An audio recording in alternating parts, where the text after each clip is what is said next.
Good evening students. आज हमारा topic है प्रीवियस ईयर क्वेश्चंस, यानी जो आपके यूपीएससी में या किसी पीएससी में पिछले सालों में आने वाले क्वेश्चंस हैं, वो मैंने सेलेक्ट किए हैं कुछ अच्छे क्वेश्चंस, और कोशिश की है कि शुरुआत में आपको हल्के क्वेश्चन दिए जाएं, तो आपका भी रिवाइज हो जाएगा। देखिए, पहला ही प्रश्न है आपका, जैन तीर्थंकर पार्श्वनाथ निम्न स्थानों में से मुख्य रूप से किससे संबंधित थे? तो ये प्रश्न आपको सोचना है। एक इन्होंने प्लेस दिया है कौशाम्बी, एक प्लेस दिया है इन्होंने गिरिव्रज, एक है आपका वाराणसी और चौथा है आपका चंपा। तो अगर आपको याद है तो आप तुरंत लिख देंगे, लेकिन अगर याद नहीं है तो उस कंडीशन में मैं आपको याद दिलाता हूँ और बताता हूँ, जिससे कि आप कभी भूलेंगे नहीं। एक्चुअली जैन धर्म में या जैनिज्म में, जिसे आप श्रमण सिस्टम समझते हैं, इस सिस्टम को यानी इस धर्म को वास्तव में स्थायित्व देने की कोशिश या वर्ल्ड नॉन करने की कोशिश जो की थी, वो पार्श्वनाथ जी ने ही की थी।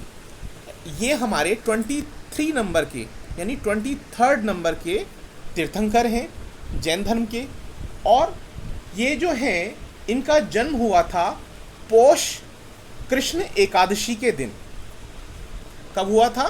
पौष कृष्ण एकादशी के दिन हुआ था, और इनका जन्म हुआ था वाराणसी में। कहाँ हुआ था? वाराणसी में। काशी के राजा थे इनके पिताजी, उनका नाम था अश्वसेन, और इनकी माँ का नाम था वामा देवी। इन्हें ज्ञान प्राप्त हुआ था, मैं सारी बातें बताने की कोशिश करता हूँ जिससे कि आपको ये क्लैरिटी हो जाए। इनको ज्ञान प्राप्त हुआ था सम्मेद पर्वत पर। कहाँ हुआ था? सम्मेद पर्वत पर हुआ था इन्हें ज्ञान प्राप्त। ठीक है। एक्चुअली इन्होंने जैन धर्म में अपने चातुर्याम की शिक्षा दी थी अपने शिष्यों को या फॉलोअर्स को।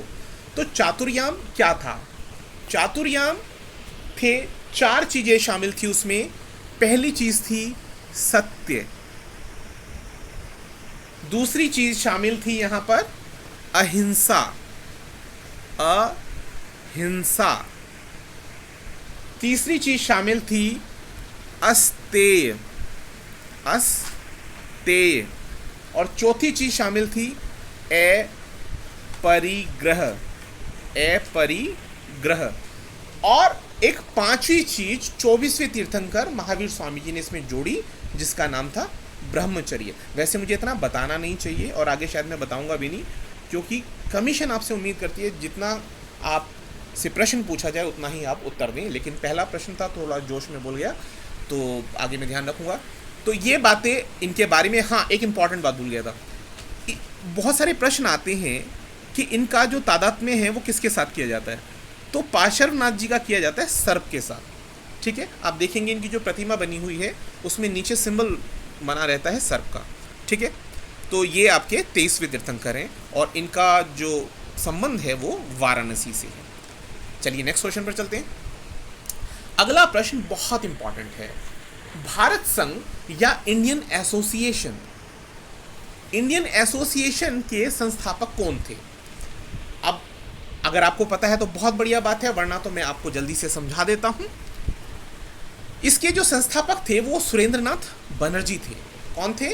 सुरेंद्रनाथ बनर्जी, या SN बनर्जी के नाम से जाना जाता है।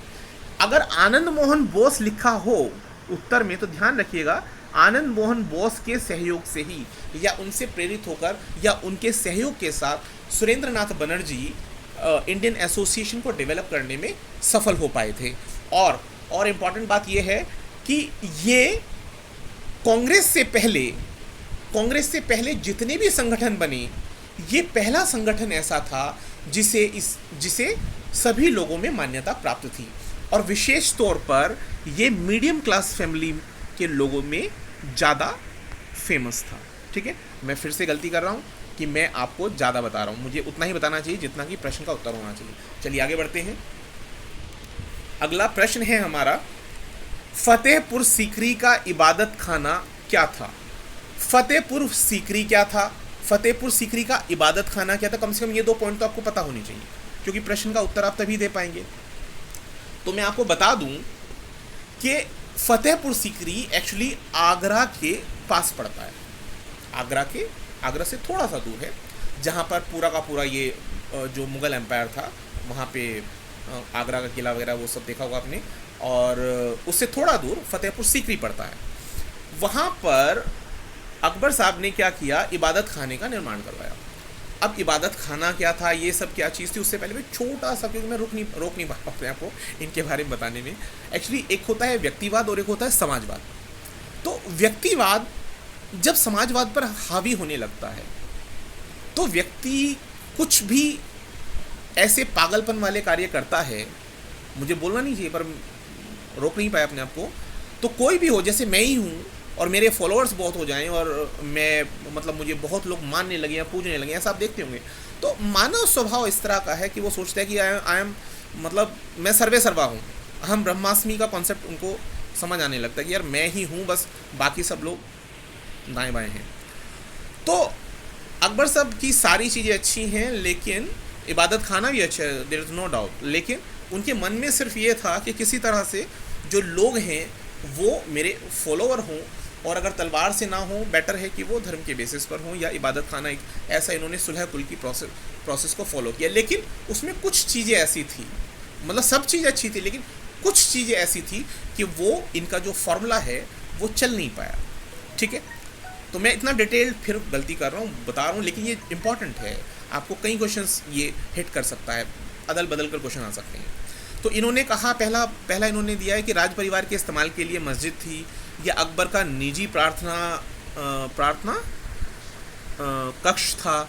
वह भवन जिसमें कि विभिन्न धर्मों के विद्वानों के साथ अकबर चर्चा करता था। वह कमरा जिसमें कि विभिन्न धर्म वाले कुलीन जन धार्मिक बातों के विचारार्थ जमा होते थे। बहुत अच्छी अच्छी बातें इन्होंने लिखी हुई है। ठीक है, अब देखिए, आपको सोचना है कि ये वास्तव में क्या था। बताने को तो 1 सेकंड लगती है, मैं बता देता हूँ, लेकिन थोड़ा सा मैं इबादत खाने के बारे में ज़रूर बताऊँगा आपको। एक्चुअली 1575 में जो हमारे अकबर साहब थे, जो बहुत प्रसिद्ध राजा रहे हैं, प्रसिद्ध बादशाह रहे हैं, तो उन्होंने फतेहपुर सीकरी में एक इबादत खाने का निर्माण 1575 में कराया। और इबादत खाने में बादशाह ने सैयदों, शेख और उलेमा वर्ग से चर्चा करने के लिए किया था। लेकिन थोड़े समय बाद उन्हें महसूस हुआ कि इस तरह से तो मैं एक छोटे से ग्रुप को बिलोंग करता हूँ, यानी ज़्यादा लोग जो हैं उनका इन्वॉल्वमेंट नहीं हो पाएगा। तो उन्होंने 1579 में आई थिंक ये 78 में, हाँ 78 में सबके लिए उसके दरवाजे खोल दिए इबादत खाने की। भाई सब लोग आएँ, जितने भी धर्म के लोग हैं, विभिन्न धर्मों के लोग आएँ और यहाँ पर आकर के धर्म के बारे में चर्चा करें। ठीक है, अब बहुत लंबा हो जाएगा, मैं बहुत शॉर्ट में निपटाता हूँ। और 1579 में उन्होंने एक महजरनामा मतलब ये समझ लीजिए जैसे कि एक डिक्री होती है, एक डिक्री थी। तो वो डिक्री ऐसी थी कि जिसने उसको साइन कर दिया, मतलब जिसने उसको मान लिया, यानी वो पूरी तरह से जो अकबर साहब चाहते हैं उसको फॉलो करेगा, यानी वो सर्वोच्च बन गए थे। महजरनामा जारी करके वो क्या बन गए थे, सभी धर्म के मामलों में अपने क्षेत्र में सर्वोच्च जज जिसे कहते हैं वो बन गए थे।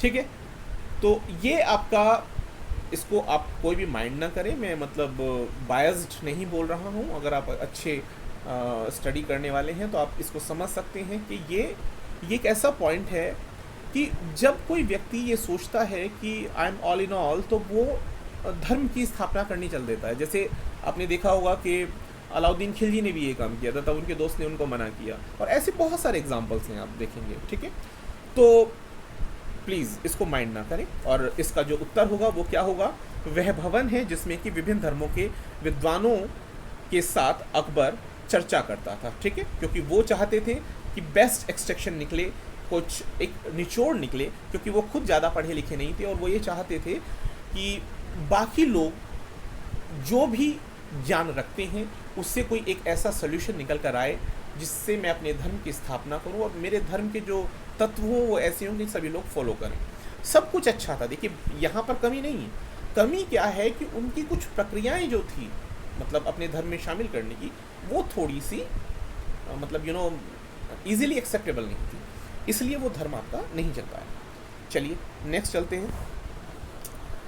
मौर्यों के बाद दक्षिण भारत में सबसे प्रभावशाली राज्य कौन था? पल्लव थे क्या, चोल, सातवाहन या चालुक्य? देखिए ये क्वेश्चन तो आप देखते ही टिक कर सकते हैं। दक्षिण भारत का मौर्यों के बाद सबसे शक्तिशाली जो राज्य था वो कौन सा था? सातवाहन था। तो मैं बहुत डिटेल नहीं जाना चाहता, एक क्वेश्चन है तो आगे चलिए। रज्जुक कौन थे? इंपॉर्टेंट क्वेश्चन है। रज्जुक कौन थे? ये एक महत्वपूर्ण प्रश्न है। रज्जुक के बारे में आपको पता होना चाहिए। एक्चुअली रज्जुक जो थे वो मौर्य शासन में अधिकारी थे, और पहला ही आंसर इसका हो जाएगा। लेकिन थोड़ा सा बता देता हूं कि रज्जुक वास्तव में क्या थे। मौर्य प्रशासन में जो अधिकारी था, उस अधिकारी को का जिक्र उन्होंने अपने 4th एडिक्ट में किया है। किसमें किया है? 4th एडिक्ट में किया है। ये क्वेश्चन आ सकता है बदल करके, तो आपको पता रहना चाहिए कि रज्जुक कौन थे। एक्चुअली वो ये चाहते थे कि जो वो चाहते हैं प्रशासन, वो रज्जुकों के माध्यम से कराया जा सके। ऐसा कुछ उन्होंने जिक्र किया है कि भाई मेरी जो प्रजा है उसके लिए मैंने रज्जुकों को अपॉइंट किया है, और रज्जुकों से ऐसी उम्मीद है कि जैसे कोई किसी के लिए दाई रखता है या धात्री रखता है, अपने बच्चे के लिए कुशल धात्री रखता है, इस तरह से मैंने अपने जो ग्रामीण क्षेत्र है वहाँ का प्रशासन चलाने के लिए मैंने रज्जुकों को अपॉइंट किया हुआ है। ठीक है, ये 4th एडिक्ट में आप पढ़ लेंगे, आपको क्लैरिटी हो जाएगा। ठीक है, बहुत इंपॉर्टेंट पॉइंट है ये भी। नेक्स्ट अब है कि भारत के सांस्कृतिक इतिहास के संदर्भ में पंचायतन शब्द किसे निर्दिष्ट करता है? बहुत अच्छा क्वेश्चन है ये IAS में आया हुआ है आपका, और ये क्वेश्चन आपका शायद आपको क्लैरिटी हो, लेकिन मैं इसको शॉर्ट में क्योंकि निपटाने की सोच रहा हूँ जिससे लंबा ना हो वीडियो। तो इसमें क्या होता था कि 5 मंदिर बने होते थे। क्या बने होते थे? 5 मंदिर से घिरा क्षेत्र जो होता था, ये जो मतलब एक ही क्षेत्र में 5 मंदिरों का जो समूह होता था, उसे हम पंचायती शैली कहते हैं। ठीक है, और ये आपका, इसमें कोई डाउट नहीं है कि ये मंदिर की रचना शैली है। Is it clear? चलिए आगे बढ़ते हैं। अब आता है, ये भी इंपॉर्टेंट क्वेश्चन है, निम्न कृषक विद्रोहों को उनसे संबद्ध क्षेत्रों के बारे में सुमेलित कीजिए। मेरे ख्याल में अब कूका के बारे में तो सबको पता हुआ। कूका विद्रोह जो है वो पंजाब क्षेत्र का है, यानी आपका हो गया A का 4। A का 4, देखिए कितना बढ़िया क्वेश्चन है। A का 4 सारे हैं, यानी चारों हो सकते हैं। छोड़ दीजिए, कोई फ़ायदा नहीं हुआ तो करने का। अब अगला आता है कुकी विद्रोह। किसी को पता है क्या कुकी विद्रोह क्या था भाई? कुकी विद्रोह, हाँ, कुकी विद्रोह त्रिपुरा से रिलेटेड है। तो B का क्या हो जाएगा? 1। B का 1 कोई है क्या? हमारा काम बन गया, B का 1 मिल गया। ठीक है, तो ये D पार्ट हो जाएगा, लेकिन क्योंकि क्वेश्चन इंपॉर्टेंट है तो मैं पूरा समझा देता हूँ आपको। पावना विद्रोह एक्चुअली बंगाल से बिलोंग करता है। बिरसा मुंडा तो सबको पता हुआ बिना बताए। बिरसा मुंडा का क्षेत्र है वही छोटा नागपुर की पहाड़ियाँ, बिहार, झारखंड, वो पट्टी जो है। ठीक है, तो ये आपका कृषक विद्रोह का क्रम है, इसे आप याद रखें, वो बदल कर दे सकते हैं क्रम को। अगला प्रश्न अब आता है कि निम्न में से किस शासक ने सर्वप्रथम जजिया को समाप्त किया? बहुत बढ़िया प्रश्न है, उत्तराखंड PCS का है। और इनमें से किसने किया? अकबर। सब लोग सोच रहे होंगे कि अकबर ने किया है, और या किसने किया होगा, बताइए। मोहम्मद बिन तुगलक का समय क्या है? 14 समथिंग या 13, और हुसैन शाह शर्की 1478 समथिंग। अकबर का समय है 1542 में वो पैदा हुए हैं शायद, और 1556। और जैनुल आबिदीन, हाँ, जैनुल आबिदीन का टाइम पीरियड है ये 1420। 1420 में जैनुल आबिदीन जो कश्मीर, आप प्रांतीय जब वो पढ़ेंगे, प्रशासन पढ़ेंगे, प्रांतों के विषय में पढ़ेंगे, तो आप देखेंगे कश्मीर का एक राजा है, कश्मीर का एक राजा है जिसका नाम क्या है? जैनुल आबिदीन। और जैनुल आबिदीन बहुत ही धार्मिक रूप से सहिष्णु, मतलब एक सेक्युलर राजा रहा है, बहुत फेमस राजा रहा है। और उस राजा ने बहुत अच्छे अच्छे कार्य किए, जिनमें से एक कार्य क्या था? जजिया को समाप्त करना। ठीक है, अभी थोड़ा सा डिटेलिंग जजिया के बारे में, क्योंकि क्वेश्चन कुछ भी हो सकता है जजिया से रिलेटेड। तो एक्चुअली जजिया आपको हमेशा ध्यान रखना है कि एक धार्मिक कर था, कैसा कर है ये? एक धार्मिक कर है, और जो भी नॉन मुस्लिम्स उस क्षेत्र में अपनी रिलीजियस प्रैक्टिस करते थे, मतलब रहते थे, तो उन लोगों को ये कर देना पड़ता था। ठीक है, जजिया एक टैक्स है जो गैर मुस्लिमों से लिया जाता था। अब नेक्स्ट टॉपिक आता है। नेक्स्ट टॉपिक है कि इनमें से कौन जहांगीर के दरबार में ब्रिटिश जेम्स का प्रथम राजदूत था। प्रथम जो आए थे, आप ध्यान रखेंगे कौन आए थे, विलियम हॉकिंस आए थे, जो जहांगीर के दरबार में आए थे, मतलब उसके रूप में, क्या बोलते हैं उसको, राजा की तरफ से। ठीक है, और उसके बाद आपने पढ़ा होगा वो टॉम स्ट्रो वगैरह, वो बाद में बताएंगे, अभी हम लंबा नहीं कर रहे हैं वीडियो को। गांधीयन इनोवेशन क्या है? इनोवेशन मतलब नवाचार, यानी ऐसा नया क्या किया गांधी जी ने जिससे, या उसका क्या मतलब है। पहली बात कही इन्होंने कि घरेलू अर्थव्यवस्था में अधिक उत्पादन, अच्छा लग रहा है दिखने में, कम निवेश से ज़्यादा उत्पादन, अधिक लोगों के लिए, उपभोग के लिए उत्पादन से है और अधिक उत्पादन से है। ठीक है, देखिए गांधी जी का फॉर्मूला है, तो आप समझ सकते हैं इन दोनों में से कोई होगा। घरेलू अर्थव्यवस्था के अधिक उत्पादन के बारे में, या कम निवेश से अधिक, देखिए कम निवेश से अधिक उत्पादन उनका गांधीयन इनोवेशन था। यानी हमारे रिसोर्सेज, आपको पता है हमेशा शॉर्ट पड़ते हैं, इंडिया के रेस्पेक्ट में आप देख सकते हैं कि हमारी पॉपुलेशन बहुत ज़्यादा है और रिसोर्सेज कम रहते हैं, तो उसी के संदर्भ में उन्होंने एक इनोवेशन, एक नवाचार शुरू किया गांधी जी ने, और इसको आप कहते हैं कि कम निवेश करके ज़्यादा उत्पादन करना और ज़्यादा लोगों के लिए, यानी सब तक पहुँचना। नेक्स्ट टॉपिक आता है आपका सर स्टैफर्ड क्रिप्स। बहुत ही अच्छा पॉइंट मुझे मिला बताने के लिए। सर स्टैफर्ड क्रिप्स, ये आपको याद आ रहा होगा, क्रिप्स मिशन की आपको याद दिलाएगा कि योजना में यह परिकल्पना, ये हाइपोथेसिस थी कि द्वितीय विश्व युद्ध के बाद वो क्या करने वाले हैं। ठीक है, द्वितीय विश्व युद्ध के बाद वो क्या करने वाले हैं। तो पहली बात है, भारत को इस शर्त के साथ गणतंत्र बना देना चाहिए कि वो राष्ट्रमंडल में शामिल होगा। चलिए सुन लेते हैं आपकी बात। भारत को डोमिनियन स्टेटस दे देना चाहिए, इतना तो मुझे याद आ रहा है। ओके, उसके बाद आता है कि भारत को पूरी स्वतंत्रता प्रदान की जाएगी। अच्छा जी, तो 1947 क्यों आया था भाई? चलिए नेक्स्ट पॉइंट आता है कि स्वतंत्रता प्रदान करने के पहले भारत को 2 भागों में विभाजित करना चाहिए। ये भी 1947 का ही वक्तव्य है। तो ये 2 तो हैं नहीं, यानी पहले 2 में से शायद कोई हो, और दूसरा तो कंफर्म है। फर्स्ट को अब होगा तो वैसे एक ही, क्योंकि हाँ एक ही होना चाहिए, लेकिन फिर भी मैं आपको बता देता हूँ कि स्टैफर्ड क्रिप्स का जो मिशन था वो क्या था, which is an important part. तो आप जान लीजिए कि एक्चुअली 1942-43 के आसपास का ये पीरियड है जब सर स्टैफर्ड क्रिप्स जो हैं वो भारत आए, और भारत आकर के उन्होंने एक प्रस्ताव, एक प्रपोज़ल उन्होंने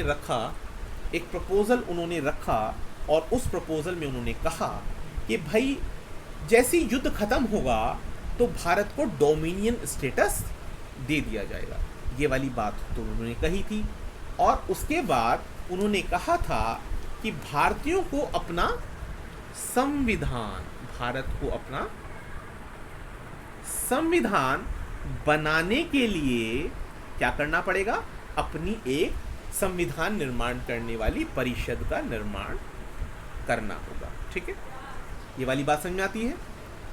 और ये उन्होंने यहाँ तक कह दिया था कि भाई इसके जो सदस्य होंगे वो कौन से होंगे, जो ब्रिटिश भारत के प्रांतों के निर्वाचित सदस्य होंगे, और देसी रजवाड़ों के प्रतिनिधि भी इसमें शामिल होंगे। ठीक है, अगली बात उन्होंने क्या कही थी कि भाई ब्रिटिश भारत में कोई भी प्रांत नए संविधान को स्वीकार ना करना चाहे तो जो वर्तमान में उसकी संवैधानिक स्थिति है वो सेम बनी रहेगी। ठीक है, अगर वो नहीं चाहता है तो वही स्टैंड स्टिल आपने सुना होगा, तो वो स्थिति बनी रहेगी या उसका अधिकार उसको होगा।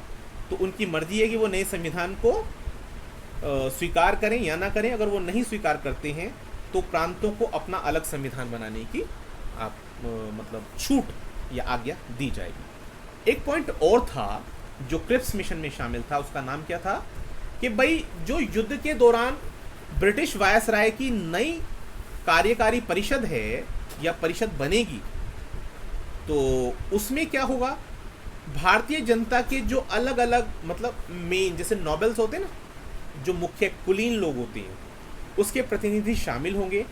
लेकिन जो रक्षा है, क्या है, रक्षा मंत्रालय ब्रिटिशर्स के अंडर में रहेगा।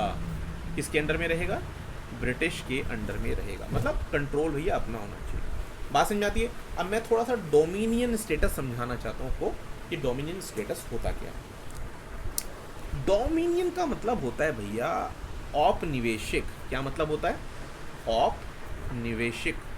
कॉलोनाइजेशन जानते हैं, कॉलोनी जानते हैं, ठीक है। औपनिवेशिक राज्य यानी भारत की स्थिति एक औपनिवेशिक राज्य की रहेगी। यानी भारत के लोग अपना शासन अपने हिसाब से चलाएं, लेकिन कंट्रोल किसका है?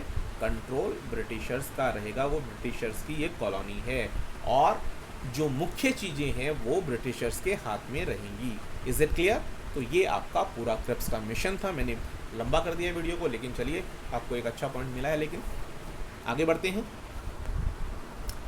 नेक्स्ट क्वेश्चन आता है आपका सर एडविन अर्नोल्ड की पुस्तक द लाइट ऑफ एशिया के बारे में। किसके बारे में है? The Arnold book named the light of Asia. ये किस पर आधारित है? बहुत प्यारा प्रश्न है। किस पर आधारित है? कोई बताएगा मुझे? क्या सुक्त पिटक पर, ललित विस्तार पर, दिव्यदान या अभिधम्म पिटक? किसी पर नहीं है? बताइए। हाँ, आप कैसे बताएंगे? ये तो टू वे इंटरेक्शन है ही नहीं। तो चलिए मैं बताता हूँ आपको। उससे पहले थोड़ा सा डिटेलिंग कर देता हूँ। Actually the light of Asia ये मैंने बहुत पहले पढ़ी थी एक्चुअली, या 12th या 11th के आसपास मैंने इसको पढ़ी थी और मुझे अच्छे से पता है इसके बारे में। इसका जो पहला एडिशन आया, इसका फर्स्ट एडिशन जो आया था वो आया था जुलाई 1879 में। और कहाँ आया था ये आया था इंग्लैंड, लंदन में। कहाँ आया था? लंदन में।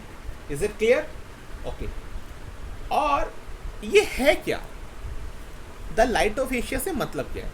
द लाइट ऑफ एशिया से मतलब ये है कि जो आपके प्रिंस सिद्धार्थ थे, प्रिंस सिद्धार्थ यानी कि आपको याद आ रहा होगा वैसे, लेकिन फिर भी मैं थोड़ा सा कम रह गया।